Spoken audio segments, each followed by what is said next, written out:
Գյորջյան Կասկադ 60 ամիս փուլային վճարում բազմաթիվ առավելություններ։ Այս գեղեցիկ ծաղիկներից հետո դժվար է, այո, ինչ-որ հարցադրումներ անել, շնորհավորում եմ ու ցանկանում եմ, որ ամեն անգամ բարեկների հետ շփումից հետո մարդկանց մոտ ցանկություն առաջանա բարեկներին, եթե ոչ ծաղկեփունջ, ապա մեկ այլ նվեր տալ։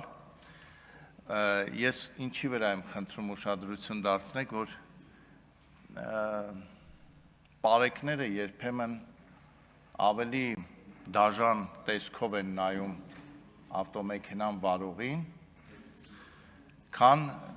ֆաշիստական կինոների մասին, ֆաշիզմի մասին պատմող կինոներում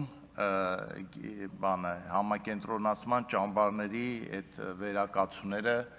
նայում էին այդ գերիներին։ Երբ որ բարեկը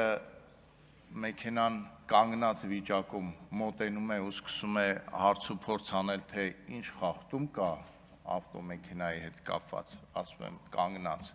այդ դեպքում արդեն տրամադրությունը տնկնում է և մոռանում ես բոլոր այն դրական գործերը, որ բարեկային ծառայությունը արել է, իսկ իրականում արել է, շատ է արել և շատ բան է փոխել, հատկապես մարզերում, հատկապես արդեն շատ հազվադեպ կտեսնենք հարբած վիճակում մեքենա վարող մարդու, իսկ դա առաջ շատ էր և շատերն էլ բողոքում էին, ասում էին ոնց մենք մեր գյուղում չենք կարող հարբած ավտոմեքենա քշել, դա արդեն վերացել է, բայց ես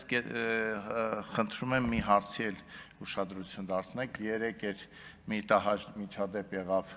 Երևանում ավտոբուսի վարորդի հետ կապված, ես կխնդրեի մշակել մի այնպիսի մեխանիզմ, որ վարորդը մի կոճակի սեղմումով բարեկային ծառայությունը շուտ կարողանա օգնության հասնել և ես կխնդրեի այդ դեպքը մի քիչ ավելի ուշադիր ստուգեք, որովհետև դա սովորական խուլիգանություն չի, որովհետև